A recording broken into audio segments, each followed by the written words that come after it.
మేషరాశి వారికి ఈ వారం అనుకూలమైన ఫలితాలు గోచరిస్తోంది. ద్వితీయ సప్తమాధిపతి అయిన శుక్రుడు వ్యయంలో ఉన్నారు. అదేవిధంగా శనితో కలుస్తున్నారు. ఖర్చులు అధికంగా ఉంటుంది. కొన్ని శుభకార్యాలు చేస్తారు. రావాల్సిన బెనిఫిట్స్ ఏవైతే ఉన్నాయో కొన్ని అనుకూలంగా వస్తాయి. అయితే ఖర్చు మటుకి అదుపులో ఉండదు. ధనాదాయం వచ్చినప్పటికీ ఖర్చులు మటుకి అదేవిధంగా ఖర్చు అవుతూనే ఉంటాయి. వ్యాపారపరంగా విస్తరణ చేసే ప్రయత్నాలు కలిసి వస్తాయి. వీరికి ఏలినాడ్స్ అని నడుస్తుంది.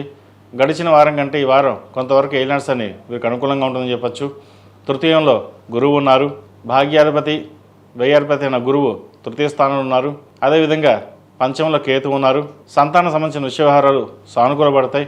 మంచి అభివృద్ధిలోకి వస్తారు. విదేశీయానం చేసేవారికి అనుకూలంగా ఉంటుంది. విదేశాల్లో ఉన్నవారికి ఉద్యోగ ప్రయత్నాలు ఎవరైతే చేస్తున్నారో ఈ వారం కలిసి వచ్చే విధంగా గ్రహగతులు గోచరిస్తోంది. తృతీయాధిపతి షష్టమాధిపతి అయిన బుధుడు లాభస్థానంలో ఉన్నారు. అంత అనుకూలంగా లేదు. రవితో కలుస్తున్నారు. ఆరోగ్యరీత్యా కొన్ని జాగ్రత్తలు తీసుకోవాలి. నరాలకు సంబంధించిన విషయ వ్యవహారాలు, యూట్రస్ సంబంధించిన విషయ వ్యవహారాలు ఇబ్బందులు ఉండే అవకాశం స్త్రీలకు గోచరిస్తోంది. అదేవిధంగా దూర ప్రాంత ప్రయాణాలు కలిసి వస్తాయి. అనుకోని బంధువులు తారసపడడం, అదేవిధంగా కొన్ని అవకాశాలు కలిసి రావడం, దూర ప్రాంత ప్రయాణాలు కలిసి వచ్చే అవకాశాలు గ్రహగతులు గోచరిస్తోంది. స్థిరాస్తులకు సంబంధించిన విషయ వ్యవహారాలు లాభసాటిగా ఉంటుంది. రియల్ ఎస్టేట్ రంగంలో ఉన్న వారికి, సాఫ్ట్వేర్ రంగంలో ఉన్న వారికి కాలం అనుకూలంగా ఉంది. సినీ కళారంగం వారికి మధ్యస్థ ఫలితాలు గోచరిస్తోంది. హోటల్ మేనేజ్మెంట్, చిరుస్థాయి వ్యాపారస్తులకు కాలం చక్కగా ఉందని చెప్పచ్చు. ఏదైనా సరే సొంతంగా వ్యాపారం చేసుకున్న వారికి కాలం అనుకూలంగా ఉంటుంది. ఏదైనా సరే ప్రతిదీ ఆలోచించి నిర్ణయాలు తీసుకుంటుంటారు. ఇది మంచిదా కాదా, చేద్దామా వద్దా అనే ఆలోచన ఎక్కువగా ఉంటుంది. డౌట్స్తో ఏదైనా సరే అనుమానంతో ఈ పని చేయొద్దు. ఏదైనా చేయదలుచుకుంటే ధైర్యంగా చేయడం చెప్పదగినది.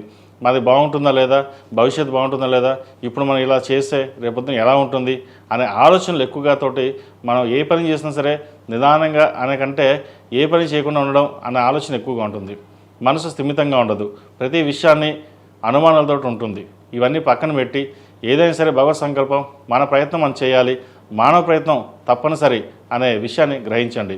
జాతక పరిశీలన 50% ఉంటే 50% మన మీద డిపెండ్ అయి ఉంటుంది. ప్రభుత్వ ఉద్యోగం కోసం ప్రయత్నాలు చేస్తున్న వారికి కాలం అనుకూలంగా ఉంది. టీచర్స్ రంగాల్లో ఉన్న వారికి, వైద్య వృత్తుల్లో ఉన్న వారికి కాలం కలిసి వచ్చే విధంగా గ్రహగతులు గోచరిస్తోంది. ఈ రాష్ట్రంలో జన్మించిన విద్యార్థులకు కాలం చక్కగా ఉంది. పరీక్షా సమయం చక్కగా పరీక్షలు రాసి ఉత్తీర్ణులు అవ్వడానికి చాలా అవకాశాలు గోచరిస్తోంది. కష్టే ఫలి అన్నారు పెద్దలు. కష్టానికి ప్రతిఫలం లభిస్తుంది.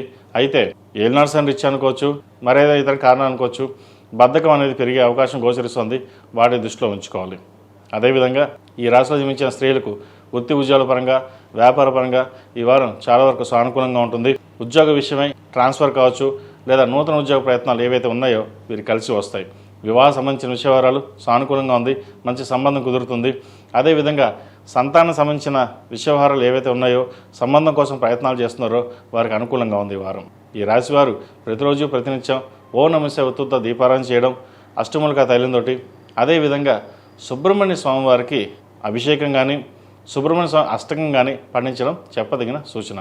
ఈ రాశిలో జన్మించిన వారికి కలిసి వచ్చే సంఖ్య 8, కలిసి వచ్చే రంగు నావీ బ్లూ. ఏదైనా పని మీద బయటకు వెళ్ళేటప్పుడు గురువారం కానీ శనివారం అడిగిన వెళ్ళండి. మంచి ఫలితాలు సంప్రాప్తిస్తాయి. ఈ పూజస్టోర్.in పసుపు కుంకుమ నుంచి దేవత విగ్రహాల దాకా అన్ని రకాల పూజలు, వ్రతాలు, గృహప్రవేశం, హోమాది శుభకార్యాలకు కావలసిన పూజా సామాగ్రి అంతా ఒక్కొక్క క్లిక్ తోనే మీ ఇంటి వద్దనే పొందండి. ఈ పూజస్టోర్.in